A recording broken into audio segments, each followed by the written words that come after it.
Hey everybody, Jason Burmis here, and I want to talk about something Julian Assange did well before WikiLeaks was even in existence. Something that's kind of been forgotten about, and something I want to highlight today because this is an article we're going to read from 2011. It kind of shows you the character of this guy. Now, that doesn't mean I agree with everything he's put out in interviews or I don't question some of his positions.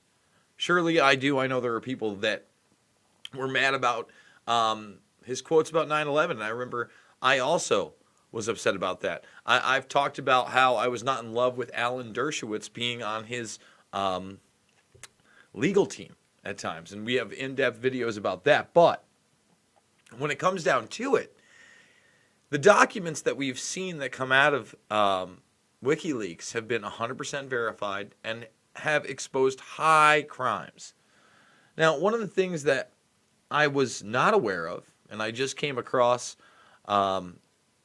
recently, was that before WikiLeaks, he helped crack a child pornography ring.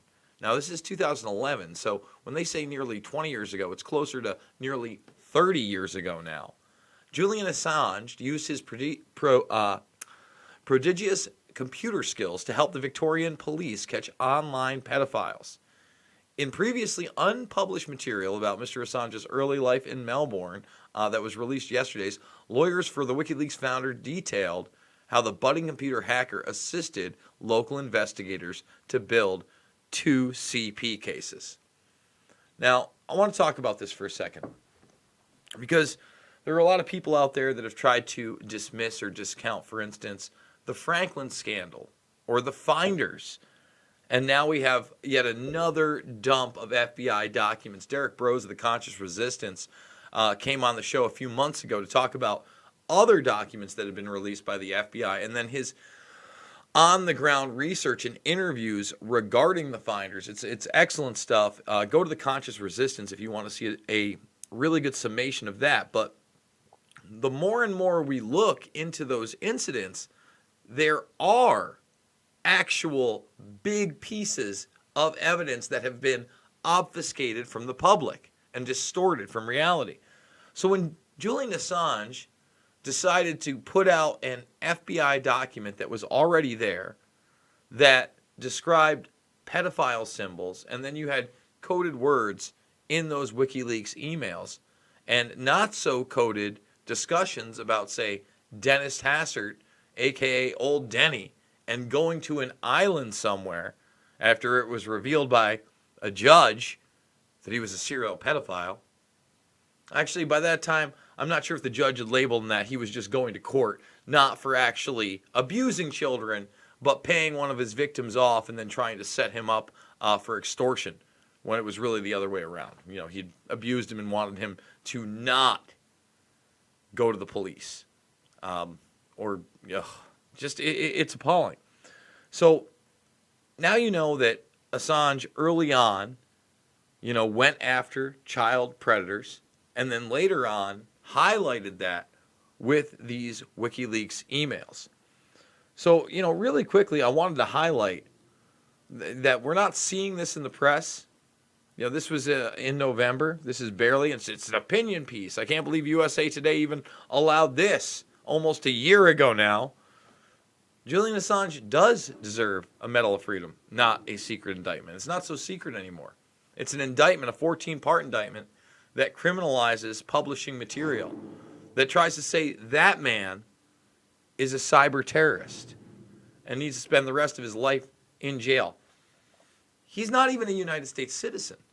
He served his jail time that they supposedly could hold him for. And instead, what has he gotten for his efforts to expose horrors in Abu Ghraib prison and others? Well, he's displaying all the signs of a torture victim. Okay?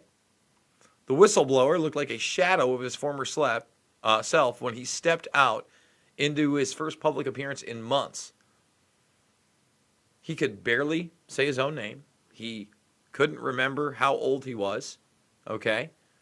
It's incredible to me that there isn't an uproar in this country about this man who's an Australian citizen. He's not even a United States citizen. All right? And all they wanted was a postponement for the extradition to the United States. And what are they going to say, if this person survives, and he may not survive, by the way? He's extradited to the United States for basically a secret court proceeding where it is criminalized beyond belief to expose the crimes of rogue governments all around the world, including ours. Meanwhile, you have a president that kept saying, love the WikiLeaks, can't get enough of the WikiLeaks. But when he's asked about Assange, he doesn't know much about it. On the 21st of October, the unwell WikiLeaks founder Julian Assange was told in a London court that he would face extradition hearing in February of 2020. Think about that, guys. He is 3 months away. That's if he survives, because he's in solitary confinement 23 hours a day. He's obviously not being fed well. He has no access to his lawyers. There are some people speaking out in Australia, but not many, saying, why are we allowing this? He's not a United States citizen. This was effectively denied his last chance to postpone his extradition trial to the United States on charges under the 1917 Espionage Act, an unusual charge for a non-U.S. citizen. Think about that. They're using a law from over 100 years ago that has a loose interpretation of any kind of truth, because there is none, by Bill Barr and his cronies, right? It's our Department of Justice who's doing this. And believe me, it's a continuation of the Obama administration, of the Bush administration, of the Clinton administration, of the Bush administration. Believe it. It's the permanent state. It's the deep state. It's the parapolitics. And that's really how Trump got elected, right? By using that terminology, by telling you the truth, by saying things like he was going to get to the bottom of who really did 9/11 and let us know, how he was going to expose the deep state and declassify all the JFK documents. But what do we get instead? We get a secret indictment that's revealing being a publisher makes you a cyber terrorist. Okay? So again, I want to highlight it one more time. This is a guy that when he was a young man was helping authorities catch pedophiles. Okay? And all you guys that want to believe in fairy tales and think, someone's going to save him at the last minute, you're not watching these court proceedings. You're not listening to John Pilger, okay? You're not listening to Roger Waters, who's kicking and screaming and saying, Huxley and Orwell were both right, and he's correct. We get fed this media nonsense. Most of us are so drugged up on pharmaceuticals that we have no idea what's going on, hypnotized by the television. And we allow people like Meghan McCain and Whoopi Goldberg to say he hurt people and that he's going down and that he's a criminal and he's a cyber terrorist. And we allow this, and we are allowing it. It's making me sick. They've demonized a hero, a man that goes after demons, and they've made him the criminal. What does that say about our society? Not much. Doesn't say great things, guys.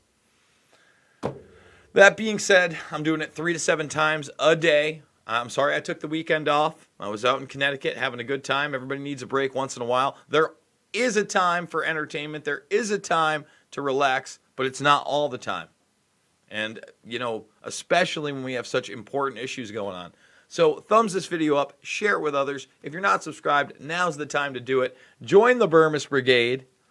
And I'm also a documentary filmmaker, guys. All my films, Loose Change, Final Cut, Fabled Enemies, Invisible Empire, A New World Order Defined, and Shade the Motion Picture are free right here in the documentaries playlist section. Go check them out after this. And I'm doing it with your help. $5, $10, $15 means the world to me. It's how I'm doing it. The month's almost over, and who knows? Maybe we'll have like a little Halloween fun episode. I know that it's a big occultic holiday, and I'm not trying to endorse any kind of Satanism or occultism or paganism, but I do like getting dressed up in funny stuff, and I hope you do too. That being said, I love you guys. I'm a little tuckered out as it's 4:39 a.m. here, and I'll see you on the flip side.